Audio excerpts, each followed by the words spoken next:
यह कहानी है कुबड़ी चुड़ैल और बेलनपुर गांव की। आज से कुछ साल पहले बेलनपुर नामक एक गांव हुआ करता था, जहां के लोग बहुत शांत स्वभाव के थे और हमेशा एक दूसरे से मिलजुल कर रहा करते थे। वही गांव बहुत खुशहाल था। एक दिन जब रात का समय था, तब उस समय रामू और गोमा की बेटी सोनी बाहर खेल रही थी। तब अचानक सोनी को दूर आसमान में कोई उड़ता हुआ दिखाई दिया।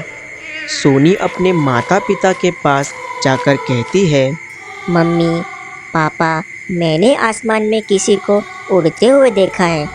यह सुनकर उसकी मम्मी गोमा ने कहा, अरे नहीं नहीं, तुम टीवी पर क्या क्या देखती हो, जरूर तुम्हें कुछ भ्रम हुआ। जाओ सो जाओ। अपनी मम्मी की बात सुनकर सोनी अपने कमरे में जाकर सो जाती है। उसी रात चंपक नामक एक आदमी जंगल के रास्ते जा रहा होता है, मस्ती करते हुए गाते हुए। तभी अचानक उसके सामने उड़ने वाली भयानक चुड़ैल आ जाती है। उसे देख चंपक बहुत डर जाता है।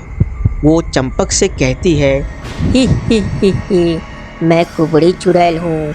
मैं कई सालों से जंगल में कैद थी, आज मैं आज़ाद हूँ। ही।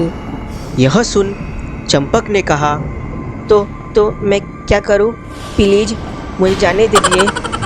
चंपक के उल्टा जवाब देने से चुड़ैल गुस्सा हो गई और उसने कहा, बेवकूफ़, तू क्या करेगा?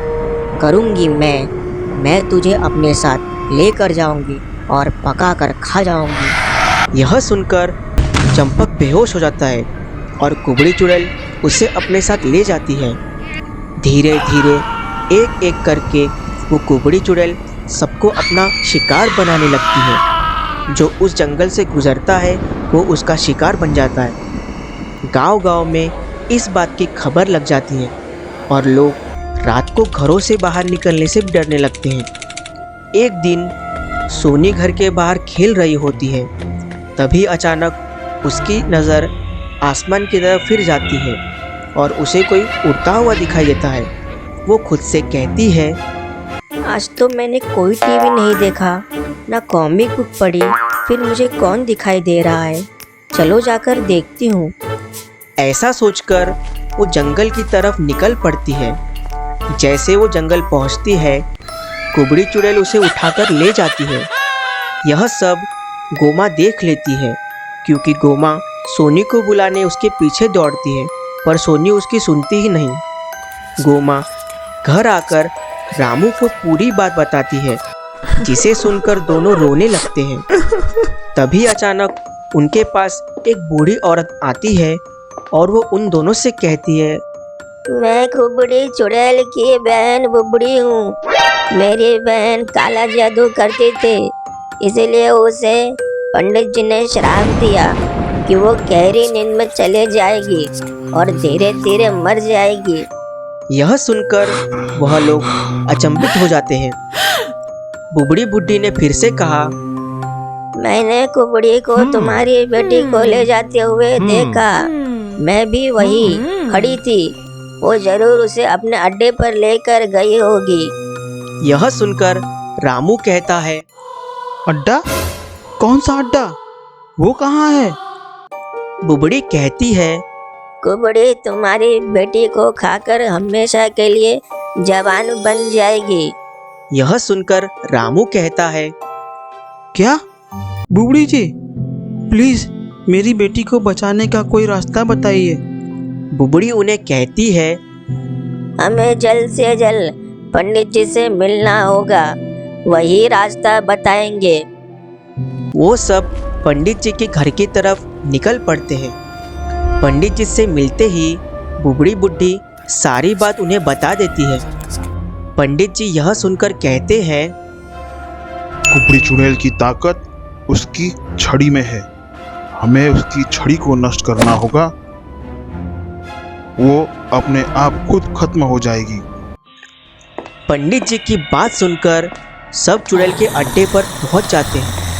अपनी बच्ची सोनी को देखकर उसकी माँ कहती है, चुड़ैल जी, प्लीज़ मेरी बेटी को छोड़ दीजिए, वो बच्ची है, उसके बदले आप मुझे ले जाइए। यह सुनकर पंडित जी कहते हैं, हम तुम्हारी बेटी को बचाएंगे और इस चुड़ैल को भी मारेंगे। यह सब देखकर कुबड़ी कहती है, अच्छा बुबड़ी, तो तू इन सबको लाई है, अच्छा ही किया। तुम सबको खाकर मैं और भी शक्तिशाली बन जाऊंगी। जैसे ही वो चुड़ैल उनकी तरफ बढ़ती है, वो सब इधर उधर भागने लगते हैं। पंडित जी चुड़ैल की छड़ी की तरफ भागते हैं और उसे पकड़ लेते हैं। यह देखकर चुड़ैल डर जाती है और कहती है, पंडित जी, मेरी छड़ी मुझे दे दीजिए, मैं सबको छोड़ दूंगी और यहाँ से चली जाऊंगी। पंडित जी यह सुनकर कहते हैं, दुष्ट कुबड़ी, मुझे पता है तू कितनी चालाक है। मैं यह छड़ी तुझे नहीं दूंगा। ऐसा कहकर वो छड़ी को जला देते हैं। छड़ी जैसे जलती है, कुबड़ी बुद्धि जलकर मर जाती है। सब लोग पंडित जी का शुक्रिया अदा करते हैं और घर की तरफ निकल पड़ते हैं। अगली सुबह रामू सभी गांव वालों को बताता है कि कैसे डरावनी कुबड़ी चुड़ैल मारी गई।